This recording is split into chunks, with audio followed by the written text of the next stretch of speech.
Hi, and is Tomb of Sargeras the most gender-balanced raid ever? Now, RPGs are traditionally fairly gender-balanced for the player at least, with male and female options of all classes and races, by and large, not with all RPGs, but with most of them, with no difference other than cosmetic, and World of Warcraft is no exception in this regards. But when it comes to NPCs, it does tend to be a different case. It tends to be a lot more male-orientated. Now, before I really begin on this one, I just want to say this is just a little bit of fun. There's no sort of social justice war going on here. But it is interesting to note that in raids of the past, you have had some notable female villains. We've had Onyxia, Sapphiron, Lady Vash, more recently Iron Maidens, Elisand, and so on. But there has tended to be a much more male-orientated lineup of villains for us to take on in these raids. But in Tomb of Sargeras, there seems to be something a bit different going on. Whether by accident or design, I can't say. But it's really stark, and I can't believe I didn't even notice it until a couple of weeks ago. So let's go down the lineup and see what we find. So first of all, the first boss is Goroth. Now we can probably tell from his horn, he's male. So then we go on to Demonic Inquisition. Now, they play a bit of a double here because you've got two bosses, Atragon and Belak. Again, both of them you're going to say are male here. So the males run into a 3-0 lead. Nothing new here so far. On to Hargeton, yet another male character. 4-0 to the males. Looks like the game's been blown out of the park. But then Mistress Asine pulls one back for the female, so it's like 4-1. But then we go on to Sisters of the Moon, and wouldn't you believe it, Kasparian Yether and Lunar Spire pull back a brilliant hat-trick. All of a sudden it's 4-all to the females.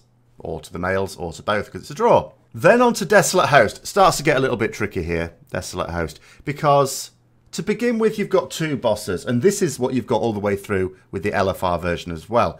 You've got the Engine of Souls. Well, we can't really ascribe a gender to that one. There are such things as gender-neutral bosses. But then we have Soul Queen Diana. So at this point, you're sort of thinking, oh, okay. 5-4 to the females, sneaking ahead. So then we look at Desolate Host itself. Now, do we call that male or do we call that gender-neutral? You can argue either way. So let's say if we call that male, then that's sort of like 5-all at this point. So it's still neck and neck with only a few to go. On to the next boss, Maiden of Vigilance. Clearly female. 6-5 to the females at best, maybe even 6-4, but 6-5 let's say. Now on to the next boss, starts to get a little bit more complicated. So Fallen Avatar, male boss, 6-all at this point. But then we think, what do we ascribe to Maiden of Valor? It's not an ad because it's there all the way from phase 1, it's there at the start as well. Then you think to yourself, is it powerful enough to be a boss? Well, what is the difference, certainly lore-wise, between Maiden of Valor and Maiden of Vigilance? Not a lot. It's one of those classic Titan constructs of the female form there, a maiden form. Should we assign Maiden of Valor as a boss? It's clearly not helping us, even though we take advantage of it. It's not there in phase 2. Maybe it is, maybe it isn't. So at this point, do we call it 6-all or do we say it's 7-6 to the females? But again, you could sort of say it's a bit either or. If we call Maiden of Valor a boss, then we're sort of okay calling Desolate Host a boss.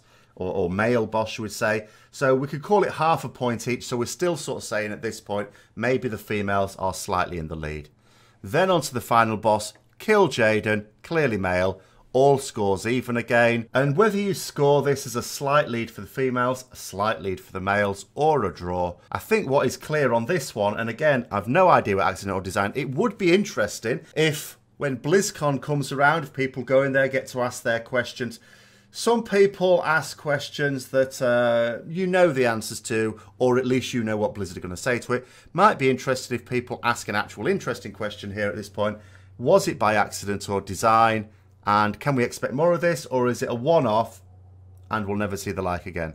Because either way, however you score it, this is clearly a very good balance between male and female bosses in this raid. So anyway, there you go. As I said, just a little bit of fun. If you've enjoyed the video, don't forget to like, comment, subscribe and share for further content. And until next time, I'll see you later.